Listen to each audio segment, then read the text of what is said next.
অবশেষে সন্তানের হাতেই তার পিতার প্রাণটা চলে গেল।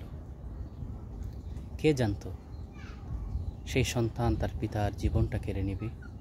নাসিরনগরের ব্যবসায়ী আলম হত্যার রহস্য উন্মোচন, ছেলের হাতেই বাবা খুন।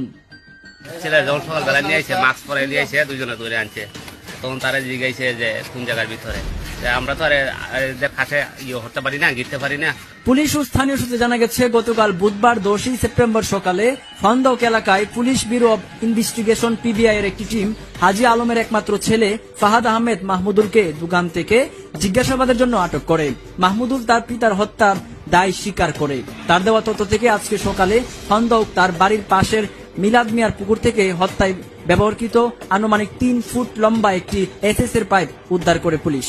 বিষয়টি নিশ্চিত করেছেন police bureau of investigation PBI ব্রাহ্মণবাড়িয়ার পুলিশ পরিদর্শক মোহাম্মদ জালাল উদ্দিন।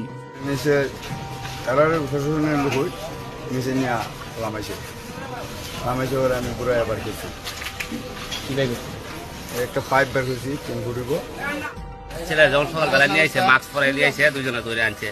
তখন তারা জিজ্ঞাসে যে কোন জায়গার ভিতরে, আমরা তো আর খাসে হতে পারি না, গিরতে পারি না। তখন একটা ওই সিলুক দিয়ে আমরা ডিল দিছে, দিয়ে দেখাচ্ছে জায়গার ভিতরে এটা।